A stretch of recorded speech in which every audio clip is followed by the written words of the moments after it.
waan baay'ee nama saalfachiisudha wanta dhiirri Oromoo akkasii jettaniillee lammii keessan dhiiguma keessan gadi baatanii maqaan balleessina. Dhimmi gabaa irratti taasa'amu adda kan dhoksaa taasa'amu adda. Gaaffii gaafa gaafannu please adaraa keessan itti yaannee haa gaafannu.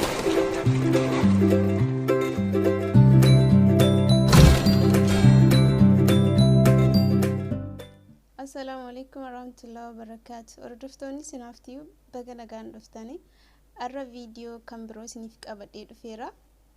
Viidiyoo haala yerootiin ol qabatudha. Kanatu viidiyootiin darbine namoonni reefu gara chaanaalii kanaa dhuftanii anaa dhufu subscribe gochuun maatii kanatti dabalama. Warroonni turtanii na hordoftan immoo baay'ee galatooma. Arra viidiyoo isiniif qabadhee dhufe viidiyoo haala yerootiin ol qabatu jechuudha. Haala yeroo gaafan jedhu siyaasa akkasinitti hin fakkaanne kanina irraa haasa'uu deemu dhimma gaafiif deebii gidduu kana deemaa jiru jechuudha. Isa irratti haasa'uu barbaade jechuudha. Innis maalidha? Baay'een keenya gaafii abbaa barbaade yoo haa gaafannu, nama barbaade yoo haa gaafannu, garuu inni gaafii paablikii irratti yookiin gaafii namni hundi dhaga'uu qabuu fi gaafii namni dhaga'uu hin qabne nutii fi namni nuti gaafannu qofti beekuu qabu adda baasnee beekaa hin jirru. Kanaaf meeqoy waan tokkoof lama jechuumaaf jedheetan har'a viidiyoo kana hojjechuun dirqama natti ta'e jechuudha. Kanaaf namni fakkeenyaaf kan gaafii kana gaafachaa jiran baay'een isaanii namootuma tidaarii keessa jiran yookiin namootuma bultii qabanidha. Baay'inaan jechuudha kan wanta safuu gaafatan jechuudha.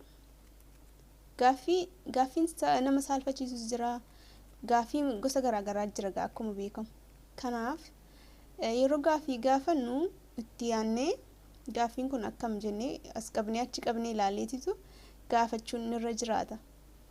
Maal jechuun barbaade? Amma fakkeenyaaf isinii mana keessanitti wanta gootan yookiin waan isin quunname gadi baatanii gabaa keessatti yookiin paablikii yuutuubii namni hundi ilaalu irratti haasa'uun an akka kootti natti hin tolle. Yoo qirris hin jedhellee dhiifama, garuu wantichi natti hin tolle. Kanaaf an haasa'a. Wanta mana keessatti raawwatu yookiin waan isin irra geessaa ta'u gaafiif deebii irratti ilaalchisee amma fakkeenyaaf karaa gaafiif deebiitti yoo dhufne wanta dhoksaatti gaafatamuu fi wanta ifatti gaafatamu jira. Sanaaf waan dhoksaatti gaafatamuu qabdanii gaafachuu qabdanii dhoksaatti gaafadha. Yoommoo namichi sun lakki paablikii irratti yookiin namni hundi dhaga'uu qaba jedhee dhiisaatii sheeka kan biraa gaafadha. Furmaatii kanana jedhee yaadan akka mataa kootti.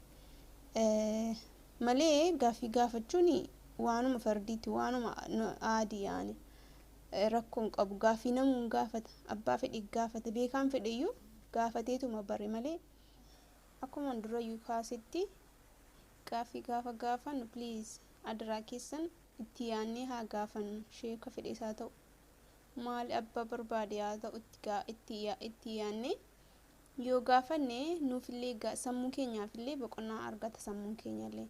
Garuu gaafii immallee gaafanne yookiin gaafii namni hundaa keessatti gaafatamuu hin qabne gaafanne ofii keenyaafis saalfachuurra itti yaannee duruma irratti yoo gaafanne gaarii jedhee yaadan. Kanumaafuu haalli yeroo ammaa itti jirus sirrii mitillee namuu maraxee wal maraxeetutu wal xiqqeessuu yaada. Sabni akkasii bara akkas godhe yookiin qeerroon akkas godhe qarreen akkas goote jedhanii haga maqaa keenya noo haasa'uu dirasiitti nu geessisa wanta akkasii.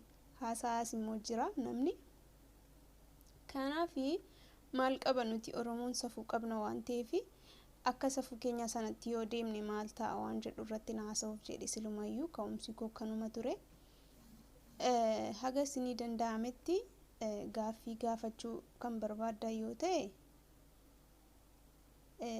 haala safuu Oromoo hin cabsinetti haala safuu isaa eeggate jirutti yoo gaafattan hamaan qabu. kanaaf haga namumti barbaade abbumti barbaade fuudhee isheen akkas jette ibaluun akkas jette dhalaan araba akkas jette shamarran araba jirtu saalfiillee wallaaltee haga jedhan sana ga'uun nurra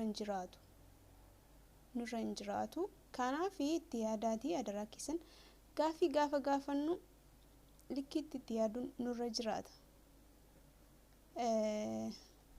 kanan jechuu barbaade waan baay'ee nama saalfachiisuudha wanta dhoksaatti gaafatamu ture gaafii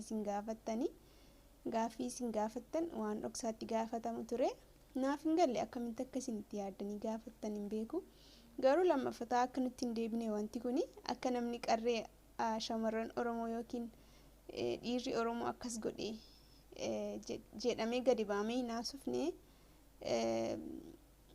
safuu keenyaan adeemnu dhumarratti wanti jechuu barbaade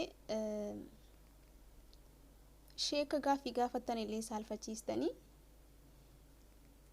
shamarran biroollee hin saalfachiisinaa namoota biroollee hin saalfachiisinaa dhalaan Oromoo yookiin shamarran Oromoo akkas jette jedhee namni kan biraa sababa keessanii saalfachuu hin qabu yaani of qusadhaa jechuu kooti gaafii akka malee gaafachuurraa kanaaf itti yaada namooti isinirraa gaafattan kunis namootuma Oromooti dhiirotuma Oromooti dhiirri Oromoo akkas gochuu maalii gochuu dhiisee dhiirri Oromoo akkas jettaniillee lammiima keessan dhiiguma keessan gadi baatanii maqaa hin balleessina dhoksaamatti gaafadhaatii dhimma keessan fixadhaa dhimmi gabaarra taasa'amu adda kan dhoksaa taasa'amu adda kanamaaf adda baafachuu dadhabne garuu kana adda baafatanii yoo bartanii gaafii achi baatanii paablikii irratti gaafattaniif gaafii dhoksaatti gaafattanillee adda baastanii bartu jechuudha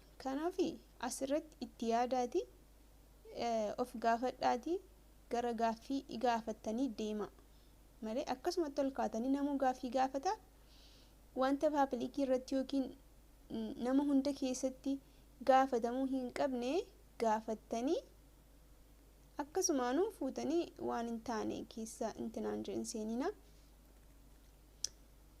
kanaaf maqaa shamarran Oromoo nagaadhaan biyya arabaa hojjetatanii galuu barbaadan maatii isaaniitti maqaa isaaniillee hin balleessina ofii keessanis warroonni gaafii akkasii gaafattanii adaba godhaatii keessaan gaafadhaa nama gaafachuu barbaadan gaafii hin gaafatinaa miti namuu gaafii ni gaafata garuu keessaan gaafadhaa wanta sheemii wanta nama saalfachiisu keessaan gaafachuu dandeessu akka barbaadanitti kanan isiniin jechuu barbaada viidiyoon har'a isiniif qabadhee dhufe kana fakkaata